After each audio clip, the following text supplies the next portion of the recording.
Hi everyone. I want to talk to you about my class, Poem Hunting, which is starting in just a few days online. So, luckily, I was already working on transferring some of my syllabi to be able to be online classes before we all got separated from each other so that I could reach my people who are not all centralized where I am anyway. So, with that, the first class that I have prepared to be online, I'm calling Poem Hunting, and it's intended to coincide with National Poetry Month, which is April. During National Poetry Month, some people participate in NaPoWriMo, which is like NaNoWriMo, which is when you write a novel in 1 month, except for NaPoWriMo, you attempt to write a poem every day. So that's pretty fun. Um, that's also a lot to do. So, what I've created is a program that still runs for an entire month, but it doesn't require you to output every day, which I think is important because you want to make sure that you are inputting. Something that I think is really important about any type of writing is that you're not only requiring yourself or attempting to produce and create, but that you're continuing to fill your well and make sure that you're in conversation with other ideas and language and people by continuing to read. So, what I've done is I've created a month-long program that alternates basically for most of the days between either having a reading or a writing exercise that you're doing that day. So, through the course of the month, you have about 12 or 13 different poems that you're going to read and study and get to know and hang out with, and about 12 or 13, maybe a couple more, writing exercises that you're going to do. So, what this guides you through is starting those different poems. So you get a chance to explore different ideas and different ways of approaching your poems. So this is broken into themes. So I'm going to kind of walk you through what's on the online platform here. So day one, you have an intro with a letter from me and some guiding questions and more information about how this month will go. And then the first week, which is days 2 through 8, is called American Myths, Injustice, and Levity. So the poets who you'll read in this section are Eileen Myles, Morgan Parker, and Dinez Smith. And there's sort of some overlapping themes in this section about poets that shed light on and also make some light of and add some levity to some of the issues that are in our world and in the myths and stories about what our country is. So I find that these poems and some of the other poems you'll find later on as well are helpful to read right now, even when they have some difficult content, because we find that poets are always capturing the moment we're living in, and there's always difficulty, there's always societal problems, there's always personal and individual and societal wounds, and poetry is a way to process and expose and explore those things that is different and maybe more approachable, either to read or write or both, as we're sort of sitting with a new situation we're in and new things to process on top of the world we were already living in.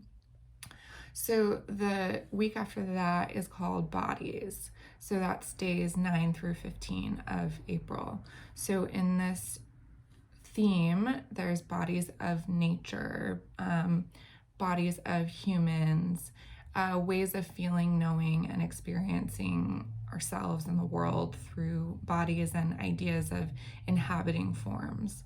So the poets that you'll read that week are C.A. Conrad, Ada Limon, and Tommy Pico.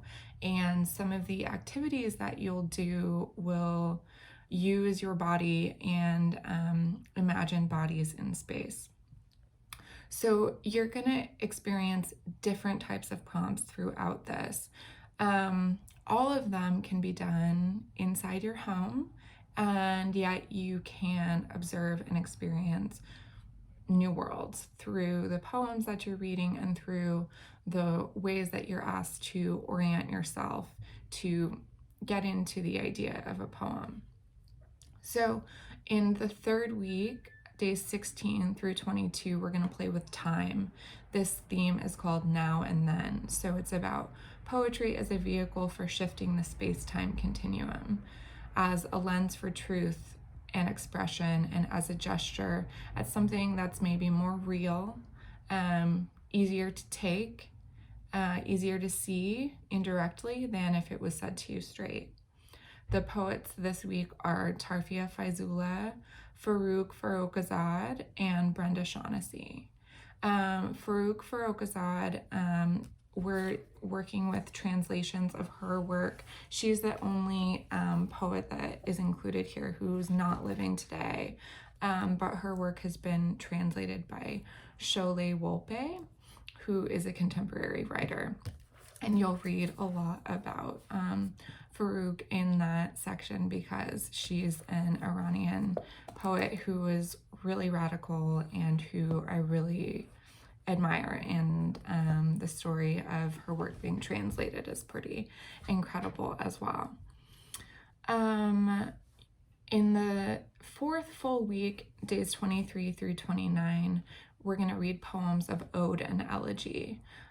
So commemoration, forms of praise, grief, thanks, reflection, and remembrance. And the poets that we're going to work with that week are Hanif Abdurraqib, Chen Chen, and Shira Ehrlichman.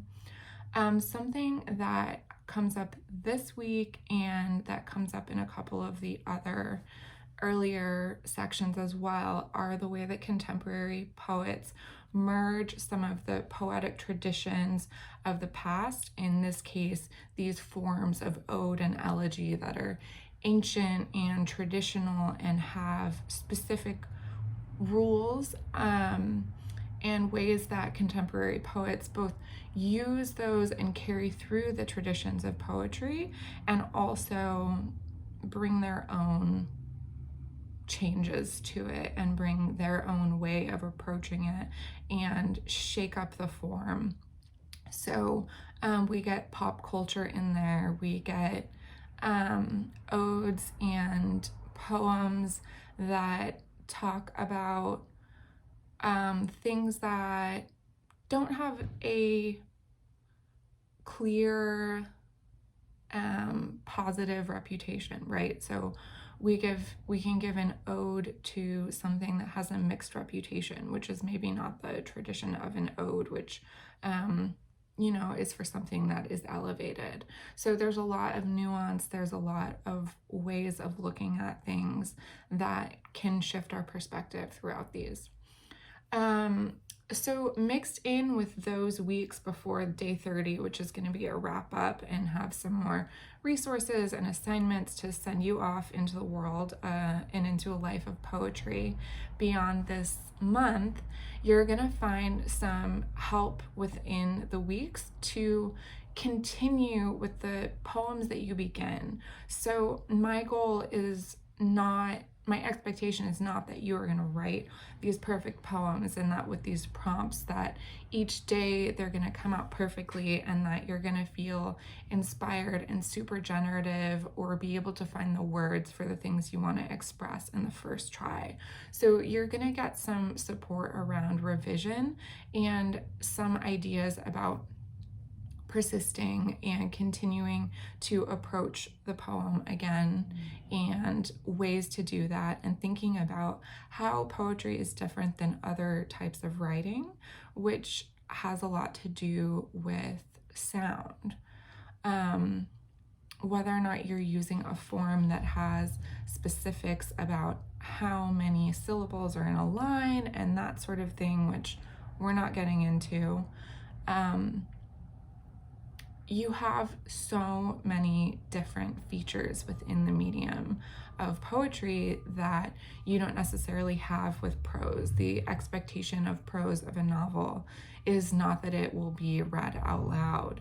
So you have that quality to work with, as well as the shorter form that will help you to, hopefully feel like you can approach this and generate some things without having to spend so much time that you don't have. So, quickly, a couple of questions that I've gotten about the course have included how much time it takes. So, I suggest in the course that you set aside 30 minutes a day. If that's not workable for you, that's really going to be okay. So, most days you're either going to have one poem to read or you're going to have one writing exercise to do. So, obviously, the more time and energy that you can set aside to work on these things, that's great for you. But it's also great just to get a little bit in. So, if you have 10 minutes here and there to read a poem or work on a response to a poem, either reflection or your own poem response, then that's great. And because of the nature of pairing a poem with an exercise that are spread out, there's also a lot of wiggle room to do this on less days and handle more than one lesson in a day if that's going to be the best fit for you. So you're going to have the full access from, the day that you sign up and that you get enrolled in this. And so you get to take it at your own pace. I encourage you within the instructions to write by hand and to draw and to dance. And despite the fact that this is an online class, to just do it in a way that is tangible and creative and generative for you, and not to worry as much about the form of the online system that's giving you text boxes on your computer to write in if that's not inspiring or appealing to you.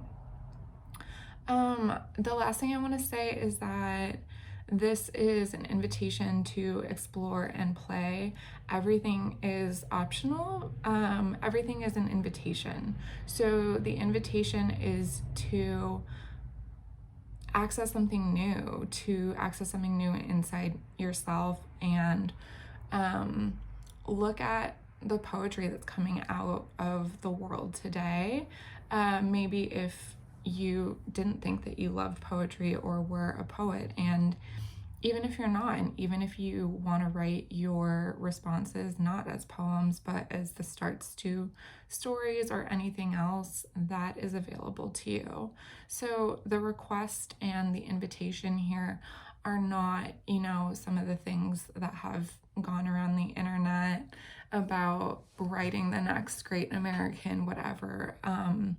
It's about you and your creative practice and having some anchor and grounding to that continue through this time. And we always need this.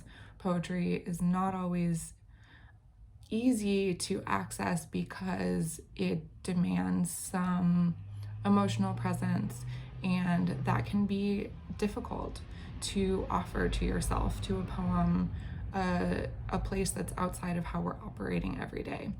So this is an invitation to practice getting to that place and seeing what you find there. Okay, hope to see you on the internet inside some poems.